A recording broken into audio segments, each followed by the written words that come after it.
Good afternoon all.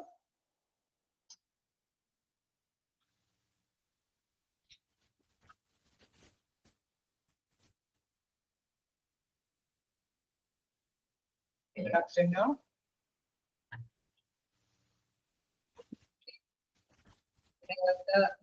ഇത് എവിടെ വരെയാണ് നമ്മൾ റിസോഴ്സസ് അതാണ് എടുത്തുകൊണ്ടിരിക്കുന്നത്. അപ്പൊ നിലവില് എവിടെ വരെയാണെന്ന് പറയാമോ? കേൾക്കാം.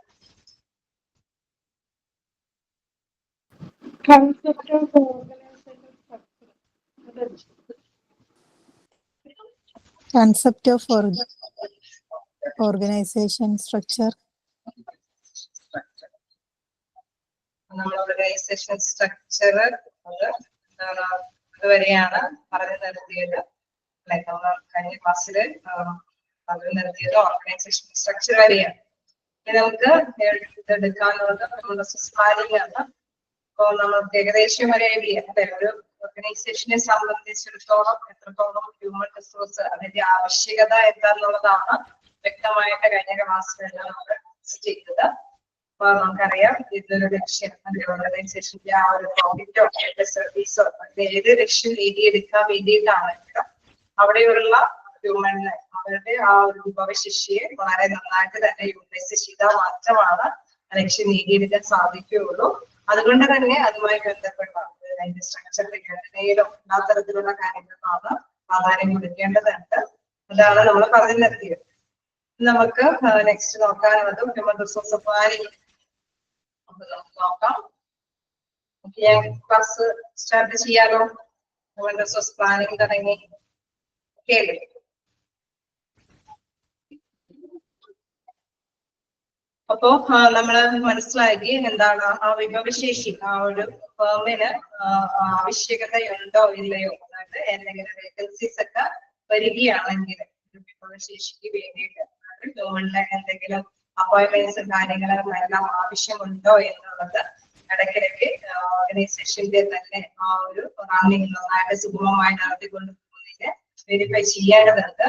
ചിലപ്പോൾ നമുക്കറിയാം ചില സ്ഥാപനങ്ങളിൽ ഒന്നുകൂടി മോഡിഫൈ ചെയ്യുകയാണെങ്കിൽ വേക്കൻസികൾ കൂടുതൽ അപ്പോയിന്റ്മെന്റ്സ് ഒക്കെ ആവശ്യകതയായിട്ട് വരും. അപ്പൊ അതുമായി ബന്ധപ്പെട്ട് ഒരു ഓർഗനൈസേഷന്റെ ആ മനുഷ്യ വിഭവശേഷിയുമായിട്ട് നിലവിൽ ചിലപ്പോൾ ഒരുപക്ഷെ അവിടെയുള്ള വ്യക്തികൾക്ക് എന്തെങ്കിലും ലീവോ വലിയ ഡോക്ടറുകളായിട്ടുള്ള ലീവും കാര്യങ്ങളൊക്കെ വരുമ്പോൾ ചിലപ്പോ അല്ലെങ്കിൽ ഏതെങ്കിലും കാരണവശാല് ആ സ്ഥാപനത്തിൽ നിന്ന് വിട്ടുപോകാൻ സാധ്യതയുണ്ട്. അതല്ലെങ്കിൽ വീണ്ടും ആ ഒരു സ്ഥാപനം ഇത്തിരി കൂടി കൂടുതൽ വിപുലീകരിക്കുകയാണെങ്കിൽ കൂടുതൽ പേഴ്സൺസിന് അപ്പോയിന്റ്മെന്റിന്റെ ആവശ്യകതയുണ്ടാവും. അപ്പൊ അതുമായി ബന്ധപ്പെട്ട പ്ലാനിങ് കാര്യങ്ങളൊക്കെയാണ് പ്രധാനമായിട്ട് ഹ്യൂമൻ റിസോഴ്സ് പ്ലാനിങ്ങിൽ പറയുന്നത്. നോക്കാം. The most valuable asset of an organization is human resources and not the money or physical equipment. Voice clarity ആവുന്നില്ല. നമ്മുടെ നോക്കാം. The most valuable asset of an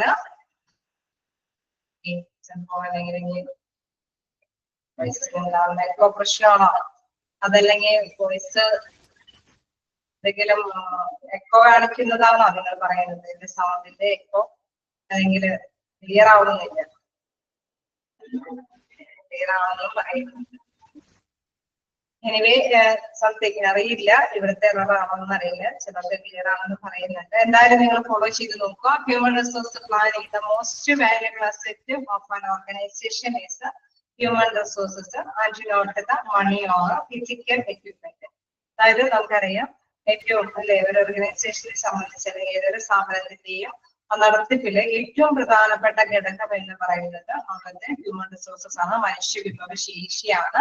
അതിനോട്ട് മണി അല്ലെ എന്താ പറയാ അവിടെ നടക്കുന്ന നമുക്കറിയാം ഏതൊരു സ്ഥാപനമാണെങ്കിലും അവിടെ കുറച്ച് ഫണ്ട് ഇൻവെസ്റ്റ് ചെയ്യേണ്ടതുണ്ടാവും, അല്ലെങ്കിൽ മെഷീൻ ഇൻവെസ്റ്റ് ചെയ്യേണ്ടതുണ്ടാവും, അതല്ലെങ്കിൽ മെറ്റീരിയൽസ് മറ്റെന്തും ഇൻവെസ്റ്റ് ചെയ്യേണ്ടതുണ്ടാവും അല്ലെ. പക്ഷേ ഏറ്റവും കൂടുതൽ ഇമ്പോർട്ടന്റ് ആയ ഒരു ഭാഗം എന്ന് പറയുന്നത് അവിടുത്തെ മനുഷ്യ വിഭവശേഷിയാണ് എന്നുള്ളതാണ് അവിടെ പറയുന്നത്. The human resources for a manpower planning is the process with which a management determines how an organization should move from its current manpower position to its desired manpower position. അതായത് നമ്മളൊരു തീരുമാനം എടുത്തിട്ടുണ്ട് അല്ലെ, മാനേജ്മെന്റ് അവിടുത്തെ ഒരു management തീരുമാനം എടുത്തിട്ടുണ്ടാവും.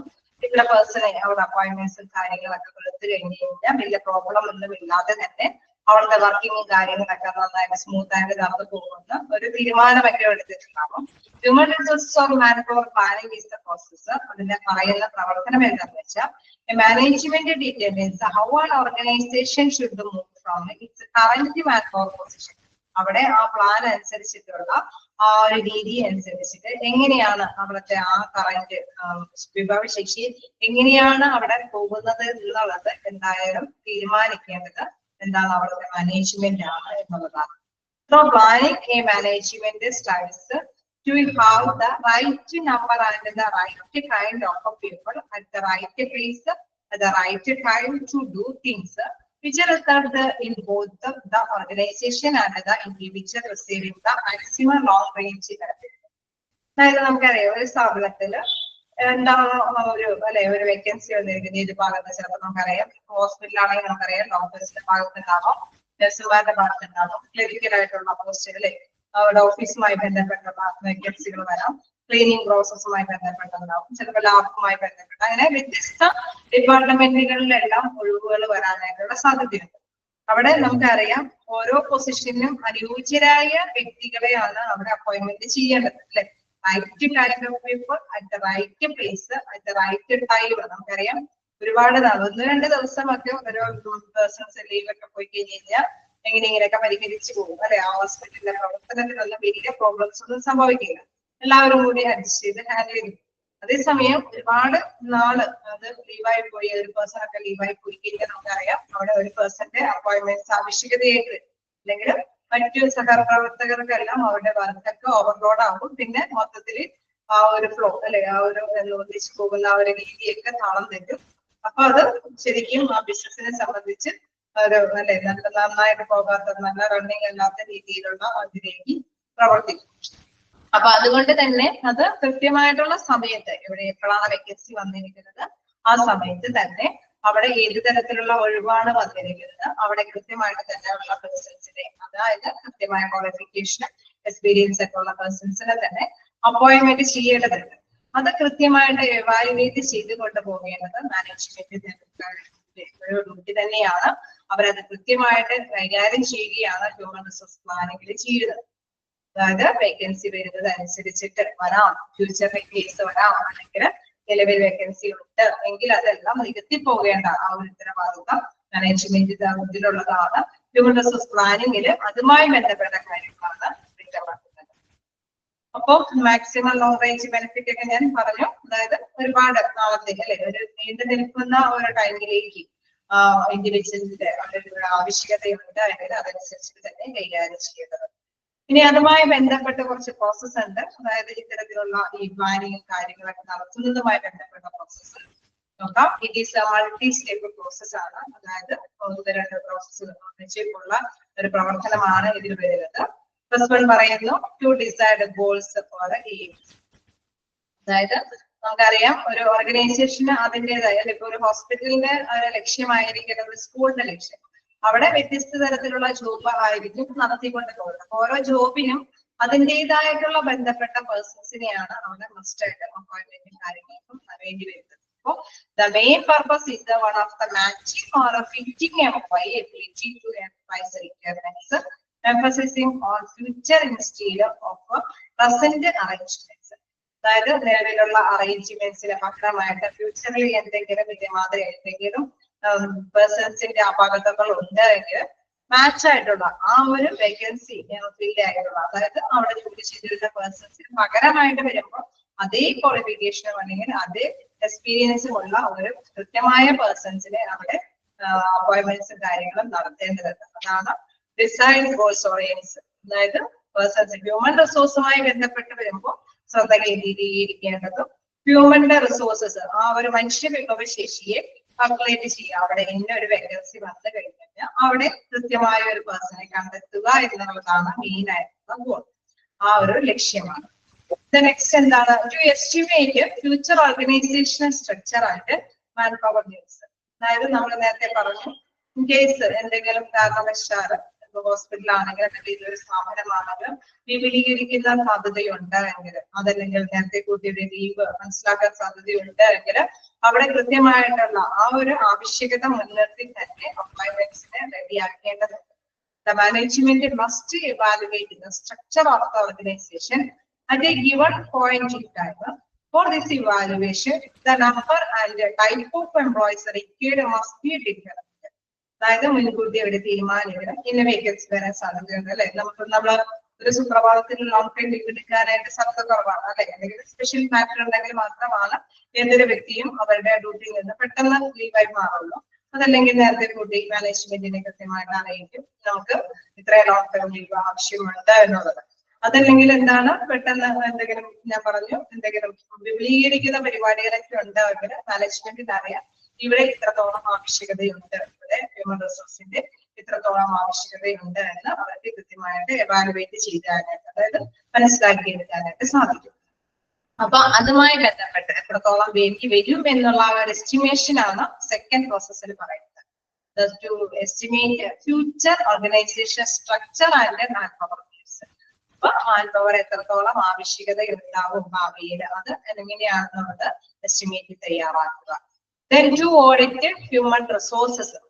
അപ്പൊ നമുക്ക് മനസ്സിലാക്കേണ്ടത് എത്ര ഇന്ന വേക്കൻസി വരാൻ ചാൻസ് ഉണ്ടെങ്കിൽ അവിടെ ആ ഒരു വിടവ് നികത്താൻ യോഗ്യരായ പേഴ്സൺസിനെ കണ്ടെത്തേണ്ടതുണ്ട് അല്ലെ. ഒരുപാട് പേഴ്സൺസ് നമുക്കറിയാം അവരവരുടെ ക്വാളിഫിക്കേഷനും അവരവരുടെ എക്സ്പീരിയൻസുമായിട്ട് ഉണ്ടാവും. കൃത്യമായിട്ടുള്ള വേക്കൻസി, അതായത് കൃത്യമായിട്ടുള്ള വിടവില് ഓരോ പേഴ്സൺ ചെയ്യുന്ന ആ ഡ്യൂട്ടി തന്നെ ചെയ്യാൻ യോഗ്യരായ വ്യക്തികളെ അപ്പോയിന്റ്മെന്റ് കൊടുക്കേണ്ടതുണ്ട് അല്ലെ. റൈറ്റ് പ്ലേസിൽ റൈറ്റ് പേഴ്സൺസിനെ അപ്പോയിന്റ്മെന്റ് കൊടുക്കേണ്ടതുണ്ട്. അപ്പൊ അതുമായി ബന്ധപ്പെട്ടുള്ളത് the future human resources need are estimated. The next step is to decide the present supply of manpower resources. അപ്പൊ അങ്ങനെ വരുമ്പോൾ അപ്പൊ ഭാവിയിൽ ഒരു അല്ലെ ആവശ്യകതയുണ്ടാവാം എന്താ ഇന്ന പ്ലേസുകളിൽ ലീവ് വരാൻ സാധ്യതയുണ്ട് എന്നുള്ളത്. അതല്ലെങ്കിൽ നമുക്കറിയാം റിട്ടയർമെന്റ് കാര്യങ്ങളൊക്കെ ആകുമ്പോൾ ചിലപ്പോൾ ടൈം കഴിയുമ്പോൾ അവര് റിട്ടയർ ചെയ്ത് പോകുന്ന ഒരവസ്ഥയുണ്ടാകാം. അപ്പൊ ഇതെല്ലാം നേരത്തെ കൂടി അവിടുത്തെ മാനേജ്മെന്റിന് മനസ്സിലാക്കിയിരിക്കേണ്ടതുണ്ട്. അങ്ങനെയുള്ള ആ ഒരു സാഹചര്യത്തില് this is done through what is called skill inventory. അവിടെ സംഭവിക്കുന്നത് പ്രധാനമായിട്ടും ചെയ്യുന്നത് ഒരു സ്കിൽ ഇൻവെന്ററി നടത്തുകയാണ്. സ്കിൽ ഇൻവെന്ററി എന്താന്ന് പറയുന്നത് skill inventory consist of data about each employee's skills, abilities, work performance and other items of information indicating this overall value of the company. അതായത് നമുക്കറിയാം ഏതൊരു പ്ലേസിൽ ഒരു കമ്പനിയിലാണെങ്കിലും ഒരു ഓർഗനൈസേഷനിലാണെങ്കിലും ഒരു ഹോസ്പിറ്റലിലാണെങ്കിലും അവിടെ ഓരോ പേഴ്സൺസും വർക്ക് ചെയ്യുന്നത് അവരവരുടെ ക്വാളിഫിക്കേഷനും എക്സ്പീരിയൻസും വെച്ചുകൊണ്ടാണ് അല്ലെ. അപ്പൊ ഓരോ പേഴ്സൺസിനും ഇത്തരത്തിലുള്ള സ്കില്ലും ഇത്തരത്തിലുള്ള എക്സ്പീരിയൻസും അല്ലെങ്കിൽ അവർക്ക് നോളജും അക്കാദമിക് ക്വാളിഫിക്കേഷനും എല്ലാം തന്നെ സ്കിൽ ഇൻവെന്ററിയിൽ രേഖപ്പെടുത്തിയിട്ടുണ്ടാവും. അതായത് അവർക്ക് ആ ഒരു ബയോഡേറ്റയിൽ അതെല്ലാം കൃത്യമായിട്ട് വെളിപ്പെടുത്തിയിട്ടുണ്ടാവും. അപ്പൊ മാനേജ്മെന്റ് ഇത് മസ്റ്റ് ആയിട്ട് അറിഞ്ഞു വെക്കണം എന്നുള്ളതാണ്. ഈ ഓരോ വ്യക്തികളുടെയും ഈ സ്കിൽ ഇൻവെന്ററി അവിടെ വർക്ക് ചെയ്യുന്ന ഓരോ വ്യക്തികളുടെയും പെർഫോമൻസ് എത്രത്തോളം നന്നായിട്ടാണ് പെർഫോം ചെയ്യുന്നത്, ഓരോ ടാസ്ക് ഏൽപ്പിക്കുമ്പോൾ എത്ര സമയത്തിനുള്ളിൽ തീർക്കുന്നുണ്ടോ അല്ലെങ്കിൽ നല്ല കാര്യക്ഷമമായിട്ടാണ് വർക്ക് ചെയ്യുന്നത് എന്നുള്ളതെല്ലാം വാലുവേറ്റ് ചെയ്ത് കൃത്യമായിട്ട് തന്നെ അത് രേഖപ്പെടുത്തി വെച്ചിട്ടുണ്ടായിരിക്കണം. അത് എന്തിനാന്ന് വെച്ചാൽ നിങ്ങൾ നെക്സ്റ്റ് പ്രോസസ്സിലേക്ക് വരുമ്പോൾ നിങ്ങൾക്ക് മനസ്സിലാവും എന്തിനാന്നുള്ളത്. Then to plan job requirements and job descriptions. അതായത് നമ്മളിങ്ങനെ ചെയ്യേണ്ടി വരുമെന്ന് നമ്മൾ പറഞ്ഞു. സ്കിൽ ഇൻവെന്ററിയിൽ അത് രേഖപ്പെടുത്തിയിരിക്കേണ്ടതുണ്ട് എന്നുള്ളത്. തീർച്ചയായിട്ടും ഞാനിത് ഒന്നും കൂടി റിപ്പീറ്റ് ചെയ്ത് പറയാം. കാരണം നിങ്ങളിത് 5 സ്റ്റെപ്സും മനസ്സിലാക്കി കഴിയുമ്പോൾ ഒന്ന് ജസ്റ്റ് പറഞ്ഞിട്ട് വീണ്ടും റിപ്പീറ്റ് ചെയ്യാം. കാരണം ഇതൊരു ഫോളോ അപ്പ് ആണ്. എന്തിനാണ് ഇതിങ്ങനെ പറയുന്നതെന്ന് നിങ്ങൾക്ക് അപ്പോഴാണ് വ്യക്തമായിട്ട് മനസ്സിലാവും. ഈ നെക്സ്റ്റ് സ്റ്റെപ്പ് എന്ന് പറയുന്നത് to plan job requirements and job description. നമ്മൾ നേരത്തെ കണ്ടത് എന്താണ്, ഓരോ വ്യക്തിയുടെയും പ്രൊഫഷനും സ്കില്ലും നോളജും എല്ലാ കാര്യങ്ങളാണ് അവര് എന്താണ് ഇൻവെന്ററിയിൽ സ്കിൽ ഇൻവെന്ററിയിലൊക്കെ ആയിട്ട് വെളിപ്പെടുത്തി വെക്കുന്നത്. ഇനി നെക്സ്റ്റ് സ്റ്റെപ്പിൽ എന്ന് പറയുന്നത് ജോബുകളെ കുറിച്ചിട്ടാണ്. അതായത് നമ്മളിപ്പോ നേരത്തെ പറഞ്ഞു ഒരു സ്ഥാപനത്തില് അവിടെ വേക്കൻസി വരാൻ സാധ്യതയുള്ള ആ ഭാഗം അല്ലെ, ഏത് ജോബിനാണ് വേക്കൻസി വരിക അതുമായി ബന്ധപ്പെട്ട കാര്യങ്ങൾ. After taking a decision on how many persons would be needed, it is necessary to prepare a job analysis. അതായത് നമ്മൾ എത്രത്തോളം പേഴ്സൺസ് വേണ്ടി വരുമെന്ന് നേരത്തെ കൂട്ടിയല്ലേ, അതാ അതിനെ തന്നെ നമ്മൾ മനസ്സിലാക്കി ഇന്ന പേഴ്സൺസ് വരാൻ സാധ്യതയുണ്ട്. ഇനി വിപുലീകരിക്കാണെങ്കിലാണെങ്കിലും ചില പേഴ്സൺസ് ഇത്രയും പേഴ്സൺസ് ഒക്കെ അവിടെ അപ്പോയിന്റ്മെന്റ്സിന്റെ ആവശ്യകതയുണ്ട് എന്നൊക്കെ നമ്മൾ നേരത്തെ കൂട്ടി ആദ്യ സ്റ്റെപ്പുകളിൽ മനസ്സിലാക്കി. പിന്നീടാണ് അവിടെയുള്ള വ്യക്തികളുടെ കാര്യങ്ങൾ, അവിടെയുള്ള വ്യക്തികളുടെ ഓരോരുത്തരുടെയും പെർഫോമൻസും ഡ്യൂട്ടിയും, അത് മാത്രമല്ല നോളജ് കാര്യങ്ങളെല്ലാം ജോബ് എന്താ പറയുക ഇൻവെന്ററി, സ്കിൽ ഇൻവെന്ററി പോലെ മനസ്സിലാക്കുന്നത്. ഇനി ഇതിൽ വെച്ച് പറയുന്നത് എന്താണ്, ആ വേക്കൻസി എന്ന് പറയുന്ന ആ ഒരു ജോബ് ഏത് ജോലിക്കാണ് അവിടെ വേക്കൻസി വരാനുള്ള സാധ്യത, ആ ജോബിന്റെ പ്രത്യേകതകൾ അതൊക്കെയാണ് ഇതിൽ പ്രധാനമായിട്ട് പറയുന്നത്. Recording details of training, skills, qualification, abilities, experience and responsibilities etcetera. അതായത് ആ ജോലിയുമായി ബന്ധപ്പെട്ട് ഇന്ന ട്രെയിനിങ്ങോടും അല്ലെങ്കിൽ ഇന്ന ക്വാളിഫിക്കേഷനും ഇന്ന യോഗ്യതകളും, അത് ചിലപ്പോ എക്സ്പീരിയൻസും കൂടിയൊക്കെ ചിലപ്പോൾ ആവശ്യകതയുണ്ടാവും. അതെല്ലാം കൃത്യമായിട്ട് നോട്ട് ചെയ്ത് വെക്കുന്നതാണ് ജോബുമായി ബന്ധപ്പെട്ട്. ഏത് പോസ്റ്റിലുള്ള ജോബാണോ വേക്കന്റ് ആവാൻ പോകുന്നത് അതുമായി ബന്ധപ്പെട്ട കുറെ ഡീറ്റെയിൽസ് ആണ് ഇതിൽ പറയുന്നത്. Which are needed for A job. Job analysis include the preparation of job descriptions, job specifications. Job analysis ഇനിയിപ്പോ ഓരോ സെപ്പറേറ്റ് നിങ്ങൾ പറയുന്ന ഈ ജോബ് അനാലിസിസ് എന്താണെന്നും അതേമാതിരി തന്നെ എന്താണ് ജോബ് ഡിസ്ക്രിപ്ഷൻസ്, ജോബ് റിക്വയർമെന്റ്സ് എന്താണെന്നൊക്കെ ഇരിക്കുന്നുണ്ട്. അപ്പൊ നിങ്ങൾ താഴേക്ക് നോക്കാം. എന്താണ് ജോബ് അനാലിസിസ് കൃത്യമായിട്ട് പറയുന്നത്? is the process of determining and recording all the relevant information about a particular job. അതായത് ഒരു പ്രത്യേക ജോലിക്ക്, ആ ജോലിക്ക് ആവശ്യമായിട്ടുള്ള എല്ലാ കാര്യങ്ങളും റെലവെന്റ് ഇൻഫോർമേഷൻസ് എല്ലാം തന്നെ അതിൽ ഉൾപ്പെടുത്തിയിട്ടുണ്ടാവും. ഇൻക്ലൂഡിംഗ് ദ ടാസ്ക് ഇൻവോൾവ്ഡ്, ആ ജോബുമായി ബന്ധപ്പെട്ട എന്തൊക്കെ കടമകൾ കഴിയേണ്ടതുണ്ട്, the knowledge and skills needed for the job, for needed to perform the job, ആ ജോബ് നിർവഹിക്കാൻ വേണ്ടിയിട്ട് എത്രമാത്രം നോളജും കഴിവുകളും എല്ലാം വേണ്ടി വരും. The responsibilities attached to the job, ആ ജോലിയിലെ എന്തൊക്കെ ഉത്തരവാദിത്തങ്ങൾ അടങ്ങിയിട്ടുണ്ട്. And the abilities required to perform the job successfully.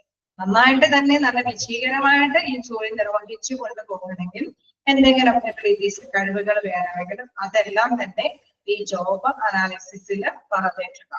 അപ്പൊ ആ ജോബിനെ കുറിച്ചിട്ടുള്ള പ്രത്യേക വിവരങ്ങളാണ് ഇതിൽ ഈ ഒരു സ്റ്റെപ്പിൽ പറയുന്നത്. എവിടെയാണോ വേക്കൻസി വരാൻ സാധ്യതയുള്ളത് അതുമായി ബന്ധപ്പെട്ടുള്ള ആ ജോബിനെ കുറിച്ചിട്ട്, ആ ജോബിനെ ഇത്തരത്തിലുള്ള ഉത്തരവാദിത്തങ്ങൾ ആ ജോലി നിർവഹിക്കുന്നതുമായി ബന്ധപ്പെട്ടിട്ടുണ്ട്, ഇത്രമാത്രം നോളജ് ഉള്ള പേഴ്സൺ ആയിരിക്കണം, അല്ലെങ്കിൽ ഇത്രമാത്രം നന്നായിട്ട് അത് വിജയകരമായി പൂർത്തീകരിക്കണമെങ്കിൽ ഇന്ന സ്കില്ലുകൾ വേണം, അതല്ലെങ്കിൽ എക്സ്ട്രാ എന്തെങ്കിലും എബിലിറ്റീസ് ഒക്കെ വേണമെങ്കിൽ അതെല്ലാം കൃത്യമായിട്ട് തന്നെ അതിൽ വിവരിച്ചിട്ടുണ്ടാവും. ഇനി ജോബ് റിക്വയർമെന്റ്സ് എന്ന് പറയുന്നത്, job requirements are qualifications and skills needed for a certain position. ആ ജോലിയുമായി ബന്ധപ്പെട്ട് ഇന്ന ക്വാളിഫിക്കേഷൻസും സ്കില്ലും അത് തന്നെയാണ് ആ ജോബ് അനാലിസിസുമായി ബന്ധപ്പെട്ട് തന്നെയാണ് ഇന്ന പേഴ്സൺസ് ആണ് അവിടെ ആവശ്യമായിട്ട് വരുന്നത് എന്നുള്ളതാണ് ജോബ് റിക്വയർമെന്റ്സ് എന്ന് പറയുന്നത്. ഇനി വീണ്ടും പറയുന്നത് ജോബ് ഡിസ്ക്രിപ്ഷൻസ്. എന്താണ് ജോബ് ഡിസ്ക്രിപ്ഷൻസിൽ പറയുന്നത്? ഈ ജോബ് ഡിസ്ക്രിപ്ഷൻ ഓർ JD, അതാണ് ജോബ് ഡിസ്ക്രിപ്ഷന്റെ ഷോർട്ട് ഫോം ആണ്. Is A written account that narrate the general task or other related duties and responsibilities of a position. അതായത് ഇതൊരു നരേറ്റ് ചെയ്യുന്ന വെച്ച് കഴിഞ്ഞാൽ അത് വരച്ച് കാണിക്കുന്നു എന്തൊക്കെയാണ്, എന്തൊക്കെ റെസ്പോൺസിബിലിറ്റീസ്, എന്തൊക്കെ ചുമതലകൾ, അല്ലെങ്കിൽ എന്തൊക്കെ ആ പൊസിഷനിൽ ആ ഒരു ജോബ് ചെയ്യുമ്പോൾ ഏത് പൊസിഷനാണ് എന്നുള്ള കാര്യങ്ങളെല്ലാം റിട്ടൺ ആയിട്ട് വരച്ച് കാട്ടുന്നതാണ് ജോബ് ഡിസ്ക്രിപ്ഷൻസിൽ. അപ്പൊ ഈ ഒരു പോയിന്റ് നിങ്ങൾ ജസ്റ്റ് ഇത്രയും മനസ്സിലാക്കുക, ഒന്നുകൂടെ റിപ്പീറ്റ് ചെയ്യുമ്പോൾ നിങ്ങൾക്ക് മനസ്സിലാവും. ഈ ഒരു പോയിന്റിൽ ജോലിയുമായി അവിടെ വരാൻ വേക്കൻസി ആവാൻ സാധ്യതയുള്ള ജോലിയുടെ വ്യക്തമായ ഒരു രൂപരേഖയാണ് ഈ ഇതിൽ പറയുന്നത്. ഇനി ഇത് നമ്മൾ തേർഡ് പോയിന്റിൽ കണ്ടു, അവിടെയുള്ള വർക്കേഴ്സ്, നിലവിൽ അവിടെയുള്ള വർക്കേഴ്സിന്റെ എക്സാക്ട് ക്വാളിഫിക്കേഷനും സ്കില്ലും പെർഫോമൻസും ഒക്കെയാണ് അവിടെ പറയുന്നത്. ഇനി നെക്സ്റ്റ് പോയിന്റ് കൂടി നിങ്ങൾക്ക് നോക്കിക്കഴിയുമ്പോൾ എന്താണെന്ന് മനസ്സിലാവും ഇതിങ്ങനെയൊക്കെ കൊടുക്കുന്നത് എന്താണെന്നുള്ളത്. നെക്സ്റ്റ് പോയിന്റിൽ പറയുന്നത് to develop a human resource plan. അത് വളർത്തി ഒരു പ്ലാൻ എന്ന് പറയുന്ന ഹ്യൂമൻ റിസോഴ്സസിനെ വളർത്തിയെടുക്കുന്ന ഒരു സ്റ്റെപ്പാണത്. അതായത് നിലവിലുള്ള വ്യക്തികളാവാം, ഒരുപക്ഷെ അപ്പോയിന്റ്മെന്റ്സ് കിട്ടുന്ന വ്യക്തികളാകാം. അവരുടെ ആ ജോലിയുമായി ബന്ധപ്പെട്ട് അവരെ വളർത്തിയെടുക്കാൻ വേണ്ടിയിട്ടുള്ള ഒരു പ്ലാനാണ് ഇത് പറയുന്നത്. നോക്കാം, this step refers to the development and implementation of the human resources plan. അതായത് നമ്മൾ നേരത്തെ പറഞ്ഞ മാതാപിതാക്കളെ അവിടെയുള്ള ആ ഹ്യൂമന്റെ റിസോഴ്സിന്റെ ഡെവലപ്മെന്റുമായി ബന്ധപ്പെട്ട ഒരു കാര്യം നടപടിക്രമങ്ങളാണ് ഇതിൽ വരുന്നത്. Which consist of finding out the source of labour supply in order to make an effective use of these sources. അതായത് ഇതിൽ നമ്മൾ വ്യക്തമായിട്ട് മനസ്സിലാക്കേണ്ടത് തൊഴിലാളികൾ നമ്മൾ തൊഴിൽ കണ്ടെത്തേണ്ടതുണ്ട് അല്ലെ, അവര് എത്രത്തോളം നല്ല രീതിയിൽ അത് എഫക്റ്റീവായിട്ട് ഉപയോഗപ്രദമാക്കാൻ പറ്റും എന്നുള്ള സ്റ്റെപ്പാണ് ഇതിൽ പറയുന്നത്. The first thing therefore is to decide on policy. Should the personnel be hired from within through promotional channel or should it be obtained from an outside source? അതായത് ഇപ്പൊ നിങ്ങൾക്ക് മനസ്സിലാവും എന്താണ് ഈ പറഞ്ഞ നേരത്തെ പറഞ്ഞ വിവരിച്ചെന്നുള്ളത്.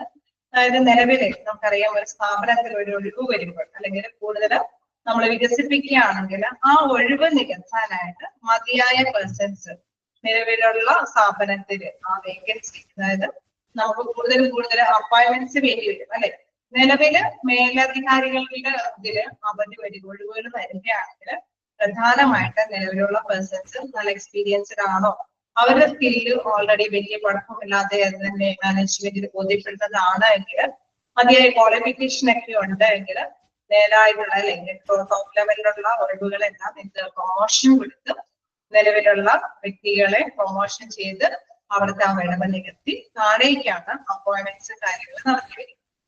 ഓക്കെ, അപ്പൊ അതുകൊണ്ടാണ് ആദ്യം തന്നെ ജോബ് ഉണ്ടാവുമ്പോൾ എത്രത്തോളം പേഴ്സൺസിനെ വേണം എന്നുള്ളത് ആദ്യം ടെസ്റ്റ് ചെയ്യുന്നു. അതിനുശേഷം അവിടെയുള്ള പേഴ്സൺസിന്റെ നിലവിലുള്ള വർക്ക് ചെയ്യുന്ന പേഴ്സൺസിന്റെ ഹിസ്റ്ററി അത് തയ്യാറാക്കുന്നു. അതിനുശേഷം ജോലിയുമായി ബന്ധപ്പെട്ട കുറെ ഡീറ്റെയിൽസ് തയ്യാറാക്കും. അപ്പൊ ഇതൊരു മതിയായ പേഴ്സൺസ് നിലവിലുണ്ട് എങ്കിൽ അവരെ വെച്ച് തന്നെ അവിടെ ആ ഒഴിവുകൾ നികത്തിയിട്ട് വീണ്ടും പുതിയ താഴെ പോസ്റ്റുകളിലാണ് അപ്പോയിന്റ്മെന്റ്സ് നടത്തുന്നത്.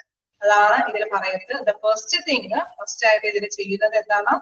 therefore is to decide on policy. Should the personnel be hired from within through promotional channel or should be obtained from an outside source?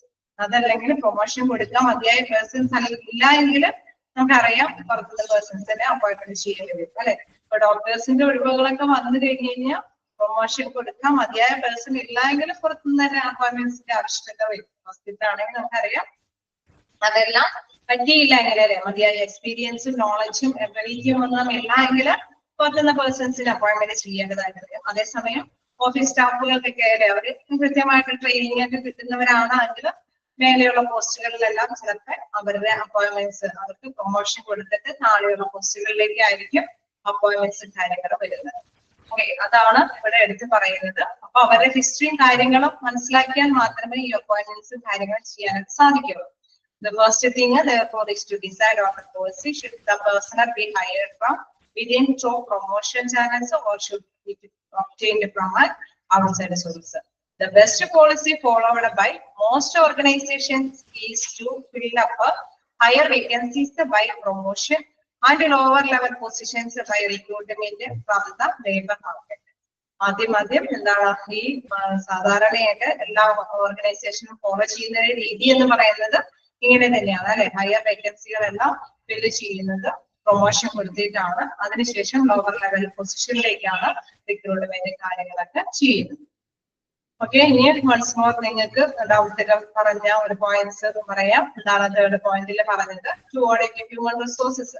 അതായത് ഹ്യൂമൻ റിസോഴ്സസിനെ കുറിച്ചിട്ടുള്ള ഒരു ഓഡിറ്റ് അവലോകനമാണ് ഇത് ചെയ്യുന്നത്. അതായത് നമ്മൾ നേരത്തെ പറഞ്ഞത് ഫസ്റ്റ് ആദ്യം തന്നെ എത്രത്തോളം പേഴ്സൺസ് വരാൻ ഒരു എയിം ഉണ്ടായിരിക്കും, ഹ്യൂമന്റെ ആവശ്യകതയുണ്ട് എന്നുള്ളത്. പിന്നീട് നമുക്കറിയാം ആ എയിം ചിലപ്പോ എന്തെങ്കിലും കാര്യങ്ങൾ കൊണ്ടായിരിക്കും ഈ വേക്കൻസികളൊക്കെ വരുന്നത്. അതിനെ സംബന്ധിച്ച് ഒരു എസ്റ്റിമേറ്റ് തയ്യാറാക്കുക, എത്രത്തോളം പേഴ്സൺസ് ഒക്കെ ആവശ്യമുണ്ട് എന്നുള്ളത്. തേർഡില് അവിടെ നിലവിലുള്ള പേഴ്സൺസിന്റെ ഒരു സ്കിൽ ഇൻവെന്ററി നടത്തുക. അവരുടെ പേഴ്സൺസിന്റെ ഓരോരുത്തരുടെയും എത്രത്തോളം ക്വാളിഫിക്കേഷനും എക്സ്പീരിയൻസും എബിലിറ്റിയും അവിടെ നിലവിലുള്ള പ്രവർത്തനത്തിന്റെ പെർഫോമൻസ് ഒക്കെ വിലയിരുത്തുന്ന ഒരു മനസ്സിലാക്കുക management. To plan job requirements, ഏത് ജോലികൾക്കാണ് വേക്കൻസി വരാൻ സാധ്യത, ആ ജോലിയുമായി ബന്ധപ്പെട്ട എല്ലാ ഡീറ്റെയിൽസും ആ ജോലിയുമായി ബന്ധപ്പെട്ട ഉത്തരവാദിത്തങ്ങളുണ്ട്, ഡ്യൂട്ടീസ് ഉണ്ട്, എത്രത്തോളം സ്കിൽ ആവശ്യമുണ്ട്, നോളജ് ആവശ്യമുണ്ട്, സ്പെഷ്യൽ എന്തെങ്കിലും എബിലിറ്റീസ് ആവശ്യമുണ്ടെങ്കിൽ അതെല്ലാം അനാലിസിസും അതില് ജോബ് ഡിസ്ക്രിപ്ഷൻസിലൊക്കെ വ്യക്തമാക്കുന്നുണ്ടാവും. അതനുസരിച്ച് തന്നെ വിലയിരുത്തുക. എന്താണ് നെക്സ്റ്റ്, എന്താണ് അവിടെ നിലവിലുള്ള വേക്കൻസി അനുസരിച്ചിട്ട് നിലവിലുള്ള പേഴ്സൺസിനെ കൊണ്ട് ടോപ്പ് ലെവലില് വേക്കൻസി ഫില്ല് ചെയ്യാൻ സാധിക്കുമെങ്കിൽ അത് ചെയ്യുക. നെക്സ്റ്റ് താഴെ ലെവലിലേക്ക്, ലോവർ ലെവൽ പൊസിഷനിലേക്കൊക്കെ പുറത്തുനിന്ന് ആപ്ലിക്കേഷൻസ് ക്ഷണിക്കുക. ഓക്കെ, ക്ലിയർ ആയ ക്വസ്റ്റ്യൻസ് എന്താന്നുള്ളത്. ഇനി എന്തെങ്കിലും ഡൗട്ട് ഉണ്ടെങ്കിൽ ചോദിക്കാം.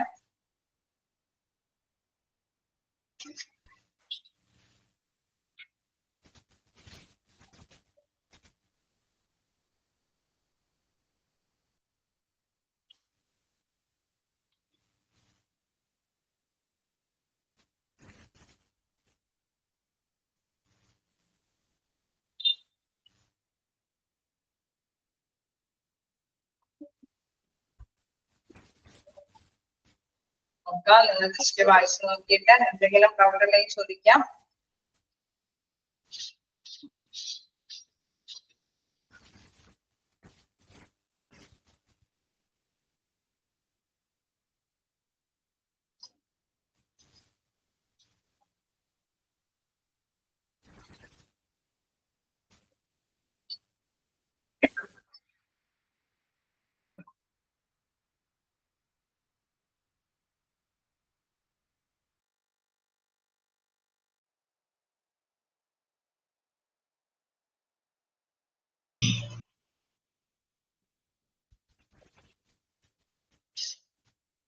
അപ്പൊ നമുക്ക് നെക്സ്റ്റ് കണ്ടിന്യൂ ചെയ്യാലോ.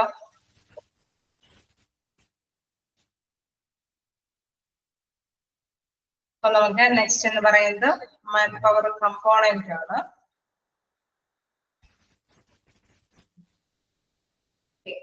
മനുഷ്യ വിഭവശേഷിയുടെ ഘടകങ്ങൾ എന്തൊക്കെയാണെന്ന് നോക്കാം.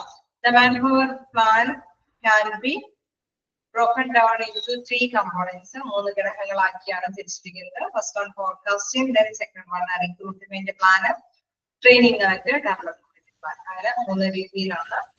First one forecasting. ഫോർകാസ്റ്റിംഗ് എന്ന് വെച്ചാൽ മുൻകൂട്ടി കാണുക, അല്ലെ? Estimating future needs and stock taking of available resources in the organization. അതായത് മുൻകൂട്ടി കാണുക, നമ്മൾ എത്രത്തോളം അല്ലെ വേക്കൻസി വരാൻ സാധ്യതയുണ്ട് അത് മുൻകൂട്ടി കാണേണ്ടതുണ്ട്.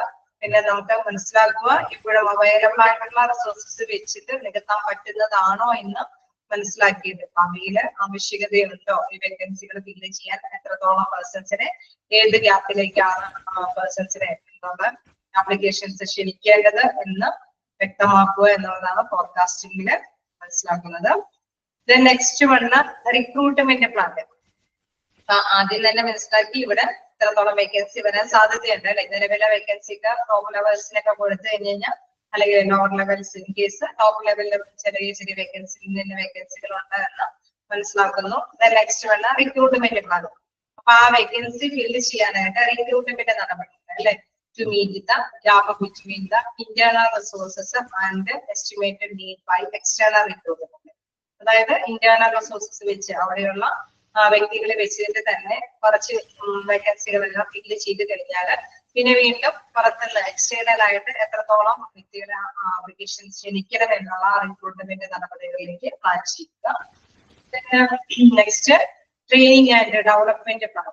അതായത് നമുക്കറിയാം ഇവർക്ക് അല്ലെ റിക്രൂട്ട്മെന്റ് നടത്തിയ തന്നെ ഫസ്റ്റ് ട്രെയിനിങ് ഒരു ടൈം കൊടുക്കണം. അവർക്ക് അത്രയും നല്ല സ്കില്ലിൽ അല്ലെങ്കിൽ നല്ല സാറ്റിസ്ഫാക്ഷനോട് കൂടി തൃപ്തികരമായിട്ട് ജോലി ചെയ്യാൻ വേണ്ടിയിട്ട് ട്രെയിനിങ്ങും കാര്യങ്ങളൊക്കെ കൊടുക്കേണ്ടതുണ്ടാവും. അപ്പൊ അതുമായി ബന്ധപ്പെട്ടതാണ് to utilise fully the human resources of the organisation and to develop the potential resources. അതായത് നല്ല രീതിയിൽ ആ വിഭവം ഹ്യൂമൻ റിസോഴ്സസ് എന്ന വിഭവം ഉപയോഗപ്രദമാക്കണമെങ്കിൽ അവർക്ക് നല്ലൊരു ട്രെയിനിങ് കൊടുക്കണം, അല്ലെ? അപ്പൊ മാക്സിമം അവരെ ഉപയോഗപ്രദമാക്കാനായിട്ട് സാധിക്കും എന്നുള്ളതാണ്. അതാണ് നെക്സ്റ്റ് കമ്പോണന്റ് ആയിട്ട് പറയുന്നത് training and development plan. Just വായിച്ചു നോക്കാം.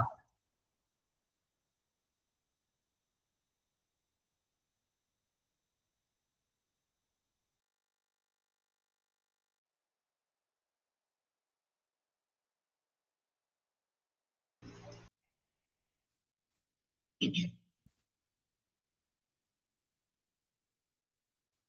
നമുക്ക് എടുക്കാനുള്ളത് റിക്രൂട്ട്മെന്റ് പ്ലാൻ ആണ്. ഫോർകാസ്റ്റിംഗ് എന്ന് വെച്ചാൽ നമ്മൾ നേരത്തെ കൂട്ടി കണ്ടെത്തുകയാണ് ഇത്രത്തോളം വ്യക്തികൾ വേണമെന്ന് അല്ലെ. ഞാൻ അതിന്റെ നടപടിക്രമം എന്ന നിലയ്ക്ക് റിക്രൂട്ട്മെന്റുമായി ബന്ധപ്പെട്ടുണ്ടാകുന്ന റിക്രൂട്ട്മെന്റ് എന്താണെന്ന് നോക്കാം.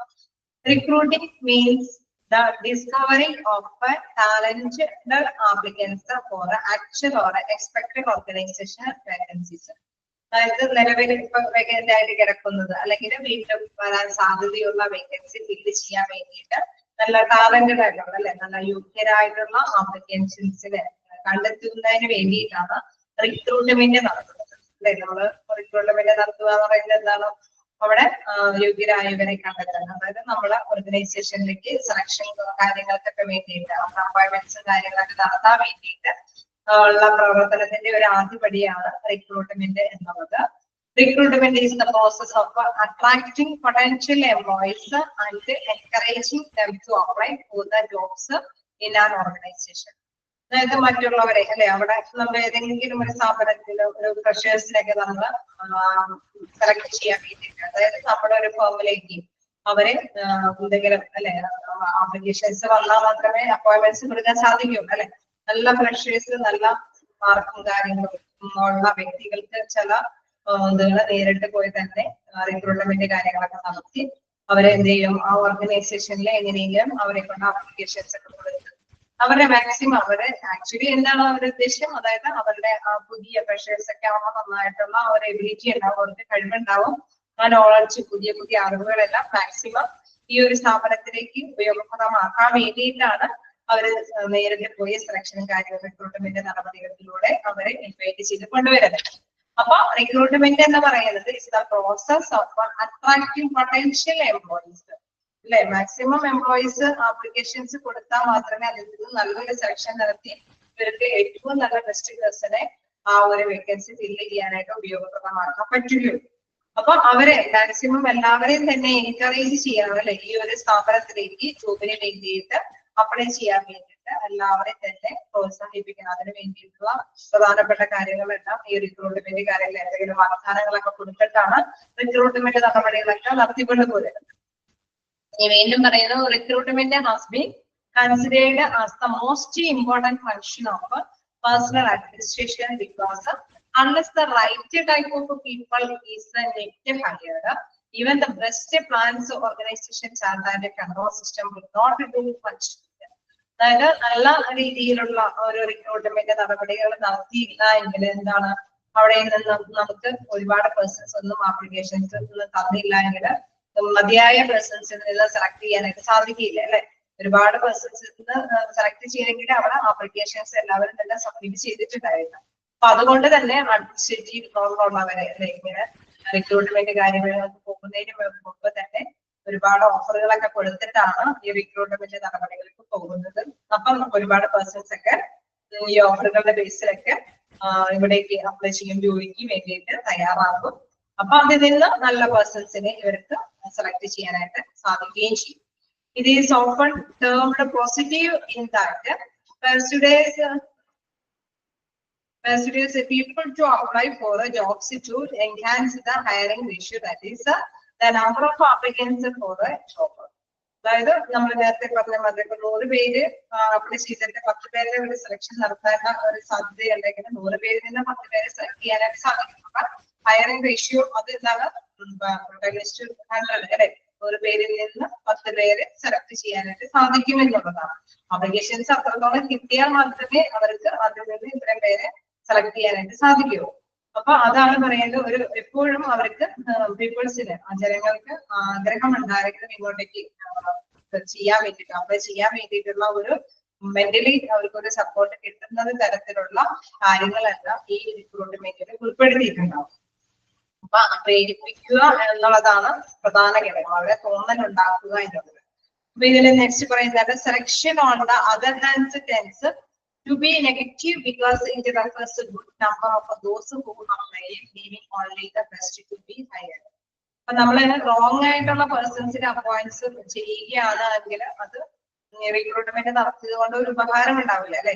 നേരത്തെ കൂട്ടി ഒരു പോയിന്റ് പറയുന്നുണ്ട്, ഇതിന്റെ best plan organisation Net hired, even the best plan, organization chart and control system would not do much good. നല്ല രീതിയിൽ അല്ലാതെ വരും കറക്റ്റ് പേഴ്സണെ തന്നെയാണ് അപ്പോയിന്റ്മെന്റ് ചെയ്ത് തരണമെങ്കിൽ. അതുകൊണ്ട് തന്നെ അവരെ ഒരുപാട് പേരെ പ്രേരിപ്പിക്കണം ഈ ഒരു ഓർഗനൈസേഷനിലേക്ക് ആപ്ലിക്കേഷൻസ് കൊടുക്കാൻ വേണ്ടിയിട്ട് എല്ലാവരും പ്രേരിപ്പിക്കണം. അത് മാത്രമല്ല selection on the other hands tends to negative because it reduces a good number of those who apply, leaving only the best to be hired. ഒരുപാട് പേരെ കൈകാര്യം ചെയ്ത ആപ്ലിക്കേഷൻസ് കിട്ടിയാൽ മാത്രമേ നല്ല പേരെ അത്രത്തോളം നല്ല പേഴ്സൺസിനെ മാത്രമേ സെലക്ട് ചെയ്യാനായിട്ട് സാധിക്കുക എന്നുള്ളൂ. അപ്പൊ റിക്രൂട്ട്മെന്റ് എന്താണെന്നുള്ളത് ക്ലിയർ ആയോ? എന്താണ് റിക്രൂട്ട്മെന്റ് എന്നുള്ളത് ക്ലിയർ ആയോ? അതിന്റെ കുറച്ച് കണ്ടിന്യൂവേഷൻ കുറച്ച് കാര്യങ്ങൾ കൂടിയുണ്ട്. എന്ന് പറഞ്ഞാൽ പ്രേരിപ്പിക്കുക, അപ്ലൈ ചെയ്യാൻ വേണ്ടിയിട്ട് പേഴ്സണ് അവിടേക്ക് ആ ഒരു സ്ഥാപനത്തിലേക്ക് വേണ്ടിയിട്ട് പ്രേരിപ്പിക്കുക എന്നുള്ളതാണ്. അപ്പൊ ഇനി നെക്സ്റ്റ് ഭാഗം എന്നുള്ളത് ഫാക്ടേഴ്സ് അഫക്റ്റിംഗ് റിക്രൂട്ട്മെന്റ്. എന്തൊക്കെ ഘടകങ്ങളാണ് ഈ റിക്രൂട്ട്മെന്റുമായി ബന്ധപ്പെട്ടുള്ളത് എന്നുള്ളത് ഫസ്റ്റ് നോക്കാം. This varies with the size of the organization. അതായത് നമുക്കറിയാം ഓർഗനൈസേഷന്റെ സൈസ് അതനുസരിച്ചിട്ടാണ് റിക്രൂട്ട്മെന്റ് കാര്യങ്ങൾ വരുന്നത്. നമുക്ക് അറിയാലേ പേര് കേട്ട ഒരു ഓർഗനൈസേഷനിൽ ആപ്ലിക്കേഷൻസ് സബ്മിറ്റ് ചെയ്യാൻ എല്ലാ ഉദ്യോഗാർത്ഥികളും തയ്യാറാവും എന്നുള്ളതാണ്. നെക്സ്റ്റ് എന്ന് പറയുന്നത് condition of the employment in the community where the organisation is located. അവിടെ ഏത് പ്ലേസിലാണ് അത് ലൊക്കേറ്റ് ചെയ്തിരിക്കുന്നത്, അവിടെയുള്ള ഒരു കണ്ടീഷൻ എങ്ങനെയാണ്, അല്ലെ നല്ല വലിയ പ്രോബ്ലം ഒന്നും ഇല്ലാത്ത ഒരു ഓർഗനൈസേഷൻ ആണോ, സ്റ്റാൻഡേർഡ് ഓർഗനൈസേഷൻ ആണോ എന്നുള്ളത് ഒരു പ്രധാനപ്പെട്ട ഘടകം തന്നെയാണ്. Then the result of past recruiting efforts which show the organization's capacity to locate and keep good performing people. അതായത് നേരത്തെ റിക്രൂട്ട്മെന്റ് ചെയ്തപ്പോഴൊക്കെ അവർ പറഞ്ഞ വാഗ്ദാനങ്ങളൊക്കെ പാലിച്ചിട്ടുണ്ടോ എന്നുള്ളത് അനുസരിച്ചിട്ടൊക്കെയാണ് പീപ്പിൾസ് അത് തയ്യാറാവുള്ളൂ സെലക്ഷൻ ഇതിന് വേണ്ടിയിട്ടുള്ള. അപ്പൊ ഒരു ആപ്ലിക്കേഷൻസ് സബ്മിറ്റ് ചെയ്യാനായിട്ട് തയ്യാറാവണമെങ്കിൽ മറ്റൊരു ഘടകമാണ് പാസ്റ്റ് കൊടുത്ത വാഗ്ദാനങ്ങളൊക്കെ നിറവേറ്റിയോ എന്നുള്ളത് എന്നുള്ളത്. നെക്സ്റ്റ് എന്ന് പറയുന്നത് working atmosphere and salary and benefit package offered by the organisation which may influences turn over and demand future recruiting.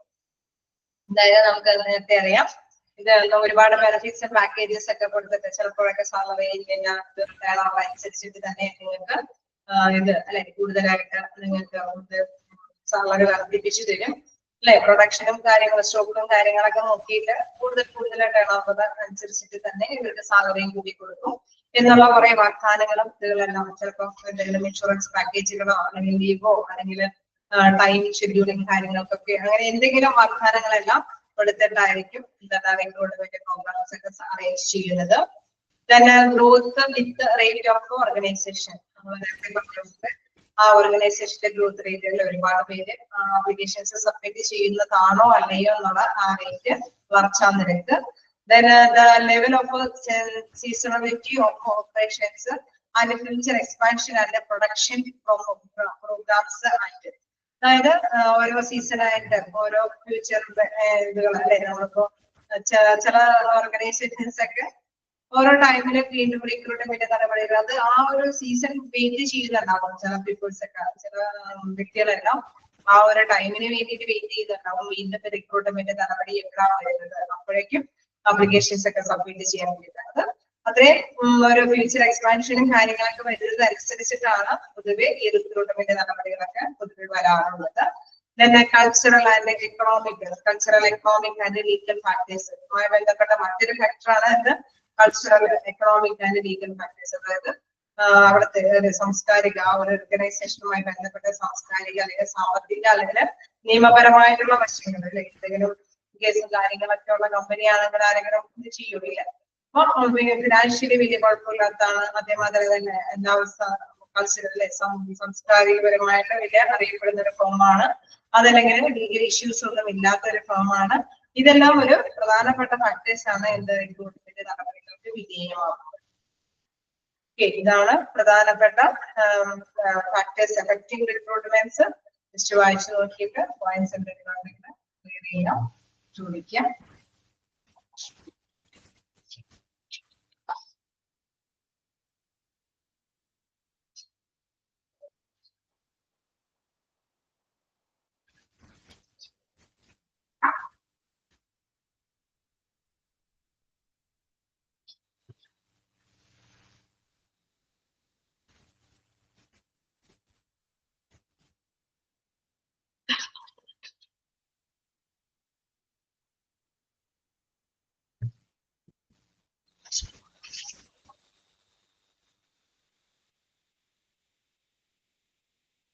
എന്തെങ്കിലും ഡൗട്ടുകൾ ഉണ്ടെങ്കിൽ ചോദിക്കാട്ടോ.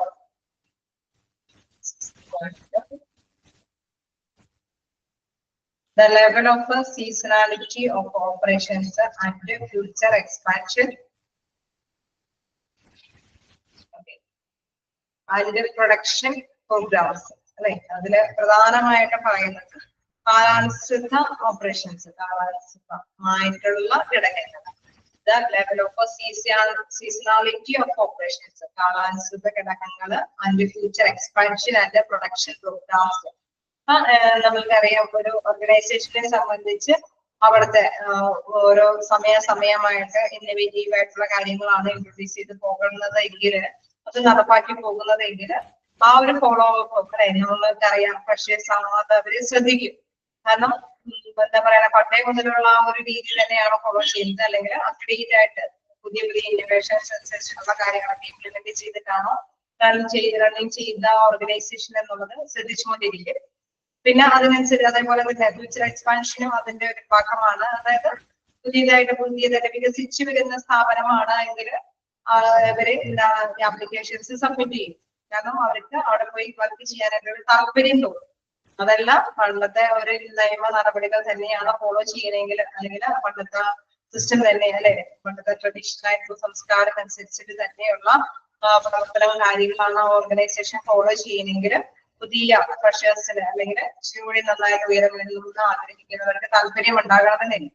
അതാണ് ഒരു ഘടകമായിട്ട് പറയുന്നത്. പ്രൊഡക്ഷൻ പ്രോഗ്രാംസ് ഉത്പാദനവുമായി ബന്ധപ്പെട്ടതാണെങ്കിലും അങ്ങനെ തന്നെ അതെല്ലാം ഇന്നോവേറ്റീവ് ആയിട്ടുള്ള കാര്യങ്ങൾ റിലേറ്റ് ചെയ്ത് അവര് അപ് ടു ഡേറ്റ് ആയിട്ട് അതുകൂടി ഉൾപ്പെടുത്തി തന്നെ അല്ലെങ്കിൽ എക്സ്പാൻഡ് ചെയ്യാനായിട്ട് വികസിച്ച് പോകാനായിട്ട് സാഹചര്യം ഒരുക്കുന്ന ഒരു ഓർഗനൈസേഷൻ ആണോ എന്നതെല്ലാം നോക്കിയിട്ട് മാത്രം വേണം ഫ്രഷേഴ്സ് റിക്രൂട്ട്മെന്റ് നടപടികൾക്ക് വിധേയമാകുകയുള്ളൂ. അവരെ ആപ്ലിക്കേഷൻസ് എല്ലാം ആണെങ്കിൽ സബ്മിറ്റ് ചെയ്യുള്ളൂ. ക്ലിയർ ആയോ?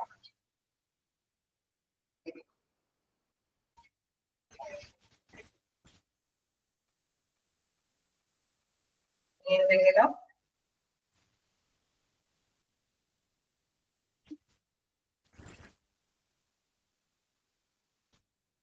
നോക്കാം. നമ്മള് റിക്രൂട്ട്മെന്റ് നടപടികളത് പൊതുവെ നമുക്കറിയാം, എന്തെങ്കിലും ഒരു ക്വാളിഫിക്കേഷനിൽ പഠിച്ചുകൊണ്ടിരിക്കുന്ന ലാസ്റ്റ് ടൈമിലെല്ലാം ആപ്ലിക്കേഷനൊക്കെ ആയിട്ട് എന്തെങ്കിലും ക്യാമ്പസ് സെലക്ഷന് വേണ്ടിയിട്ട് വലിയ വലിയ ഫേമുകളൊക്കെ വരാറുണ്ട്.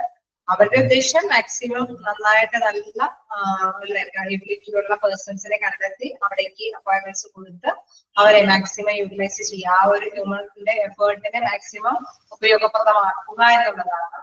പക്ഷെ ഇങ്ങനെ വരുമ്പോൾ ഒരുപാട് പേര് അപ്ലൈ ചെയ്യണമെങ്കിൽ കുറെ ഫാക്ടേഴ്സ് വെച്ചിട്ടാണ് അവിടെയുള്ള ഫ്രഷേഴ്സ് ആപ്ലിക്കേഷൻസ് അവിടെ കൊടുക്കുകയുള്ളൂ. അവര് നോക്കുന്ന കുറെ ഘടകങ്ങളുമായി ബന്ധപ്പെട്ട കാര്യങ്ങളാണ് നമ്മളിപ്പോ ജസ്റ്റ് കണ്ടത്. പറഞ്ഞോ, ഈ പോയിന്റ് ലാസ്റ്റ് പോയിന്റ് ഒക്കെ ഇമ്പോർട്ടന്റ് ആണ്. കാരണം എപ്പോഴും എവിടെയും എക്സ്പീരിയൻസിന് വിലപ്പെട്ടതാണ് അല്ലെ. നല്ല വലിയ സ്ഥാപനത്തില് 1-2 വർഷത്തെ എക്സ്പീരിയൻസ് എന്ന് പറഞ്ഞു കഴിഞ്ഞാൽ നെക്സ്റ്റ് ടൈമില് നമുക്ക് ജോലി കിട്ടാനായിട്ട് അതിൽ പുതിയ ഫ്രഷേഴ്സ് ഒക്കെ ആവുമ്പോൾ അവര് അതിന് തയ്യാറാകും. അപ്പൊ എക്സ്പീരിയൻസ് ഒക്കെ കിട്ടുവാൻ വേണ്ടിയിട്ട് ഇങ്ങനെയുള്ള ഫേമുകളൊക്കെ തിരഞ്ഞെടുക്കുന്നത് പുതിയ പുതിയ കാര്യങ്ങളെല്ലാം അവർ ഫോളോ ചെയ്യുകയും എക്സ്പാൻഡ് ചെയ്യാൻ പോകുന്ന ഫേമൊക്കെ ആണോ എന്നുള്ളത് അതിന്റെ സീസണലി എന്ന് പറഞ്ഞു കഴിഞ്ഞാൽ കാലാനുസൃതമായിട്ട് കൈകാര്യം ചെയ്യുന്ന കാര്യങ്ങളൊക്കെ പോകുന്നുണ്ടെങ്കിൽ എവിടെ പോയാലും പിടിച്ചു നിൽക്കാൻ പറ്റുമല്ലോ. ആ എക്സ്പീരിയൻസ് എന്ന് പറഞ്ഞാൽ വിലപ്പെട്ടതാണ്. അപ്പൊ അത് ആണ് പ്രധാനമായിട്ടുള്ള കുറെ ഘടകങ്ങൾ. എക്കണോമിക്കോ കൾച്ചറലോ ലീഗലായിട്ടുള്ള ഫാക്ടേഴ്സ് അങ്ങനെ നമുക്ക് അറിയാവുന്ന ഒരു ഭാഗം തന്നെയാണ് ഇത്. റിക്രൂട്ട്മെന്റ് കാര്യങ്ങളൊക്കെ നമ്മൾ ജോലിക്ക് വേണ്ടി ശ്രമിക്കുന്നവരാകുമ്പോൾ പ്രധാനമായിട്ട് ഉള്ള ഒരു ഭാഗം തന്നെയാണ്. ഇനി അതിന്റെ സ്റ്റെപ്സ് നോക്കാൻ പറയുന്നുണ്ട്. അതാണ് ഒരുപാട് സ്റ്റെപ്സ് ഉണ്ട് റിക്രൂട്ട്മെന്റുമായി ബന്ധപ്പെട്ട്. എല്ലാം പറയാൻ പറ്റുമെന്ന് തോന്നുന്നില്ല.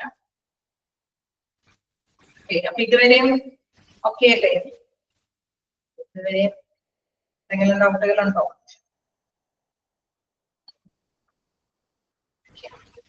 അപ്പോ നമുക്ക് കണ്ടിന്യൂ ചെയ്യാം. എന്താണ് റിക്രൂട്ട്മെന്റ് പ്രോസസ്സിന്റെ സ്റ്റെപ്പുകൾ.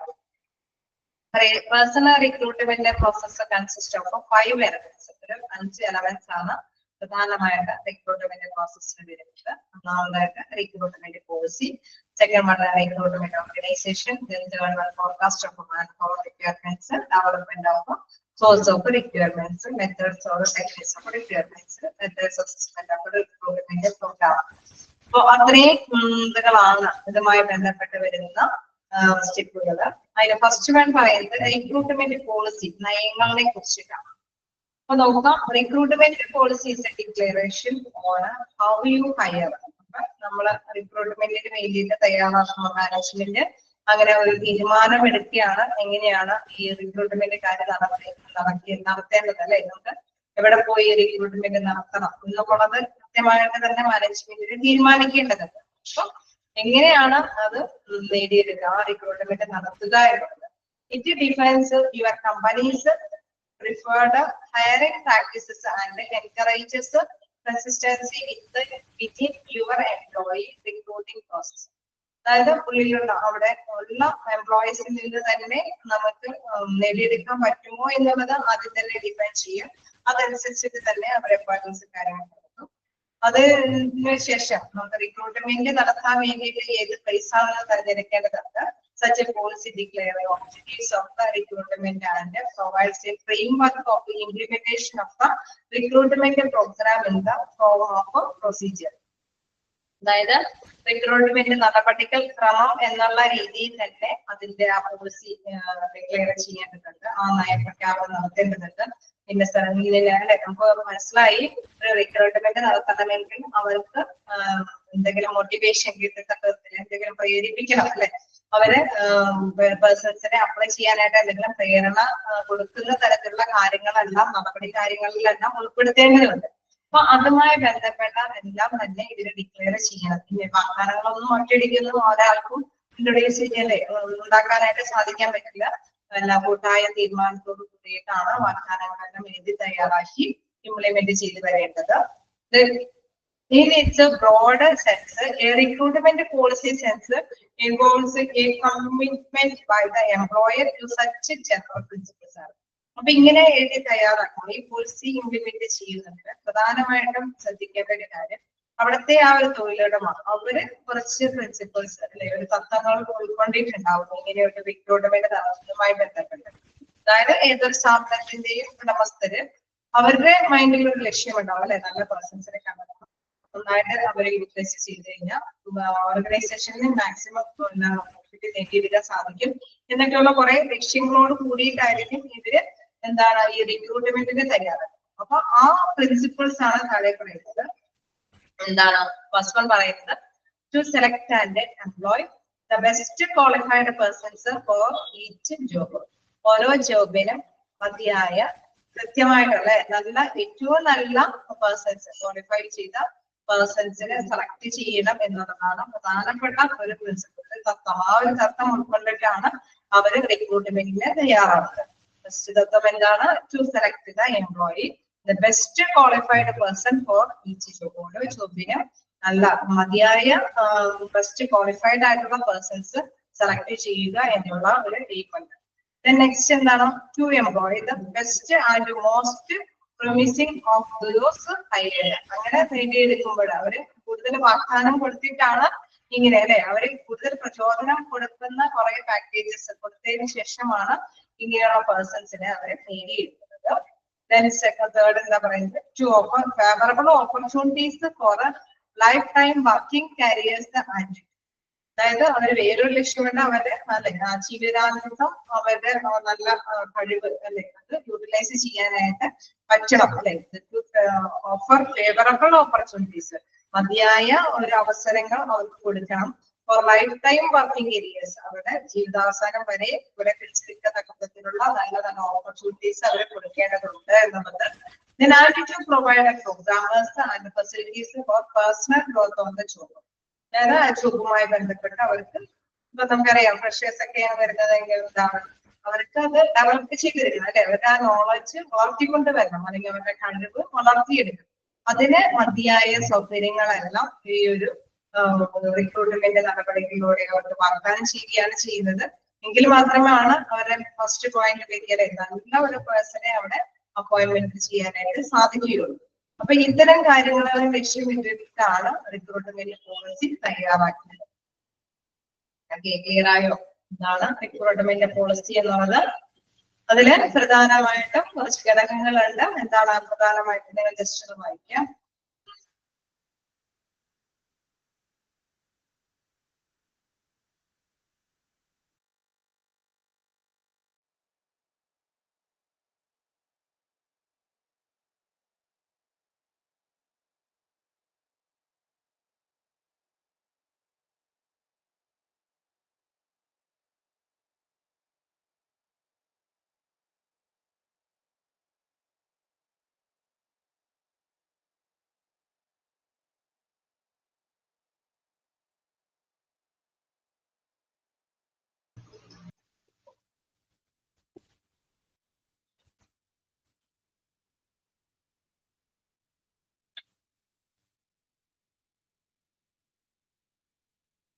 അപ്പം നമ്മൾ മനസ്സിലാക്കി വന്നത് എന്താണ് റിക്രൂട്ട്മെന്റിന്റെ പ്രോസസ്സിന്റെ സ്റ്റെപ്പുകൾ അല്ലെ.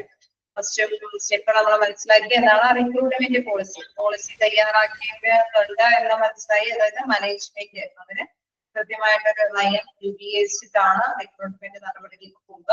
ഇങ്ങനെ നടപടികൾ രൂപീകരിക്കുമ്പോൾ വളരെ ശ്രദ്ധ കേന്ദ്രീകരിക്കേണ്ടതുണ്ട്. നല്ല യോഗ്യരായ മതിയായ പേഴ്സൺസിനെ കണ്ടെത്തണമെങ്കിൽ എന്താണ് അവർക്ക് നല്ല നല്ല വാഗ്ദാനങ്ങൾ കൊടുക്കണം അല്ലെ. ഒരുപക്ഷെ അവരോട് കൃത്യമായിട്ട് തന്നെ അവർക്ക് കിട്ടണമെങ്കിൽ അവർക്ക് മതിയായ ഒരു ഇൻസെന്റീവ്സ് കിട്ടുന്ന തരത്തിലുള്ള കാര്യങ്ങൾ കൊടുക്കണം. എന്താണ് ചിലപ്പോൾ ആജീവനാന്തം ഇവിടെ നിങ്ങളുടെ ആ ഒരു ലൈഫ് കരിയർ ഡെവലപ്പ് ചെയ്യാൻ പറ്റുന്ന തരത്തിലുള്ള സ്പെഷ്യൽ സിറ്റുവേഷൻസ് ഒക്കെ അറേഞ്ച് ചെയ്യാനായിട്ട് സാധിക്കുന്ന ഫെസിലിറ്റീസ് ഒക്കെ പ്രദാനം ചെയ്യാനായിട്ട് സാധിക്കുന്ന ഓഫേഴ്സ് ഒക്കെ കൊടുക്കേണ്ടതൊക്കെ വരും. ഇതിന്റെ മെയിൻ ലക്ഷ്യം എന്നുള്ളത് തൊഴിലുടമയെ സംബന്ധിച്ച് നല്ല കൃത്യമായിട്ടുള്ള ഒരു പേഴ്സണെ നേടിയെടുക്കുക എന്നുള്ളതാണ്. അപ്പൊ ആ ഒരു പ്രിൻസിപ്പിൾ ഉൾക്കൊണ്ടുകൊണ്ട് തന്നെ കൃത്യമായിട്ടുള്ള ഒരു നയങ്ങളെല്ലാം ഇംപ്ലിമെന്റ് ചെയ്തുകൊണ്ട് വരേണ്ടതുണ്ട് എന്നുള്ളതാണ് ഫസ്റ്റ് പ്രോസസ്സിൽ പറയുന്നത്. ഇനി സെക്കൻഡ് വൺ പറയുന്നത് റിക്രൂട്ട്മെന്റ് ഓർഗനൈസേഷൻ. നോക്കാം, there is no general procedure for hiring new staff which is applicable to all business enterprises. അതായത് പ്രധാനമായിട്ടും ഒരു പ്രത്യേക ഇന്ന നടപടിക്രമങ്ങൾ ഫോളോ ചെയ്യണമെന്നുള്ള ഒരു റൂൾസ് ആൻഡ് റെഗുലേഷൻസും ഇല്ല. ഓരോ ഓർഗനൈസേഷനും അവനവന് തോന്നുന്ന രീതിയിൽ തന്നെ ഈ റിക്രൂട്ട്മെന്റ് നയങ്ങൾ രൂപീകരിക്കാവുന്നതാണ്. അതായത് ഈ റിക്രൂട്ട്മെന്റിൽ ഇങ്ങനെ ഒരു ചട്ടക്കൂടിന് നിയമവ്യവസ്ഥകളൊന്നുമില്ല. ഇതിൽ വാഗ്ദാനങ്ങൾ കൊടുത്തിരിക്കണമെന്നോ അല്ലെങ്കിൽ ഇത്രയും കുറവ് വാഗ്ദാനങ്ങൾ പാടുള്ളൂ എന്നോ അങ്ങനെയൊന്നും പ്രത്യേകമായിട്ടില്ല. ഓരോ ഓർഗനൈസേഷനും തോന്നുന്ന രീതിയിൽ തന്നെ അവർക്ക് റിക്രൂട്ട്മെന്റ് കാര്യങ്ങളൊക്കെ നടപടിക്രമങ്ങളിലേക്ക് പോകാം. Then each enterprise has its customized procedure which brings the desired quantity and quality of manpower at minimum possible cost. അതായത് നമുക്കറിയാം ഒരുപാട് ഓവർ ചെലവിട്ടിട്ട് റിക്രൂട്ട്മെന്റ് നടപടികൾ നടത്തിയിട്ട് അവരാരും തന്നെ അവരുടെ ആ ഒരു വേക്കൻസി ഫില്ല് ചെയ്യാനായിട്ട് ആഗ്രഹിക്കില്ല. എല്ലാവരും തന്നെ മതിയായ ഒരു ചെലവിൽ മാത്രം റിക്രൂട്ട്മെന്റ് നടപടിക്ക് വിധേയമാക്കിയിട്ട് അപ്ലിക്കേഷൻസ് സ്വീകരിക്കാനായിട്ട് തയ്യാറാവുകയുള്ളത്. നിങ്ങൾ വായിച്ചു നോക്കുക. പണ്ടെടുക്കുന്നില്ല. എന്തെങ്കിലും ഡൗട്ട് ഉണ്ടെങ്കിൽ ചോദിക്കാം.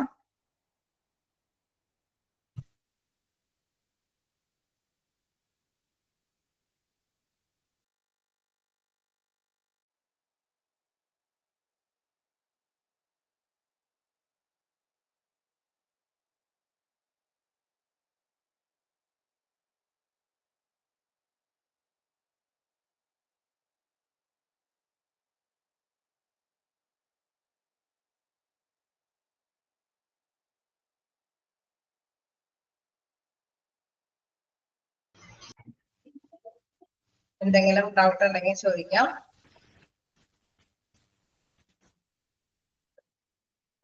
അങ്ങനെ പോയിന്റ്സ് ഒരുപാട് ചോദിക്കണം എന്നില്ല. ജസ്റ്റ് ഒന്ന് മനസ്സിലാക്കി വെക്കാം. റിക്രൂട്ട്മെന്റ് എന്താണെന്നുള്ളത്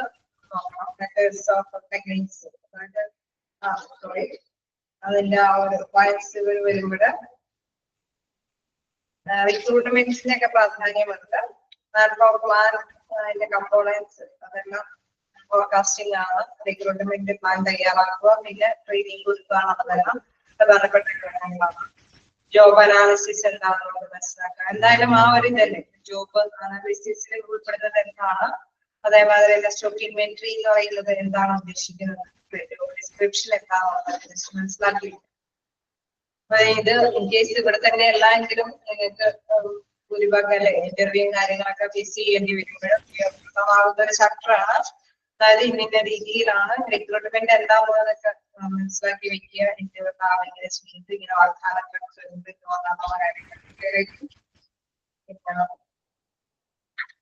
ഇന്നലത്തേല് പ്രധാനപ്പെട്ട ഭാഗങ്ങളെല്ലാം അതാണ് പ്രധാനമായിട്ടും.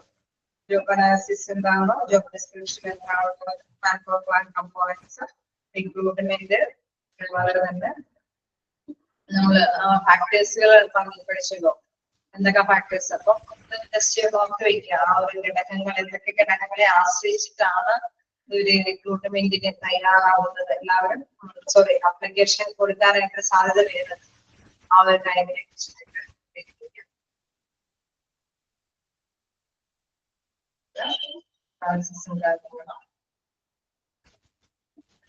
സ്റ്റെപ്സുകൾ ജസ്റ്റ് ഒന്ന് ഓർത്ത് വെക്കുക. എന്താണ് ഗോൾസ്, ഇതെല്ലാം മനസ്സിലാക്കി വെക്കേണ്ട മാറ്റേഴ്സ് ആണ്.